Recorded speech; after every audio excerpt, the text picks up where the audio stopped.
magandang hapon po sa inyong lahat. Ayan, umuulan na naman. May bisita kami, oh, si Mingming. Hello, Mingming. Ay, kawawa naman, may mga ano ka ba? May sugat-sugat ka, Mingming. Harap ka dito. Uy, dito ka lang. Ba? Huwag kang nga alis. Ming! Ayun na tuloy. Dito ka lang. Ayun pa yung isang pusa. Ming! Yan, dyan ka lang magpa-araw-araw muna, ha. Huwag ka nga alis, ha. Hello. Ayan, oh. Si Mingming, guys. Oh. Ayun naman yung aso.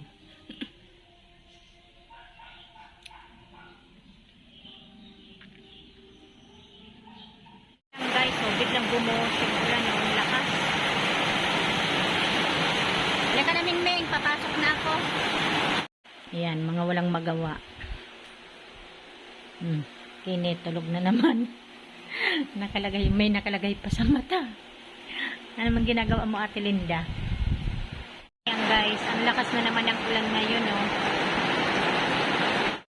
Mga walang magawa. Dahil malakas ang ulan ngayon, dito lang tayo sa loob ng bahay. Ate Linda, lutuin mo na yung baboy mo. Ang gagawin mo doon, adobong baboy o preto.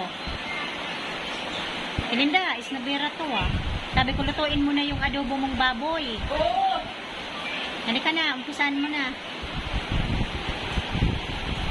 Hey guys, nagluluto pa pala sa akin din ng adobong baboy. Saka manok preto.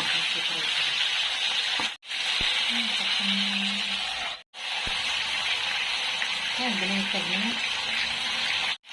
Ayan, lagay na natin yung sabay. Pinagulot ng kalahati rin na haluin mo.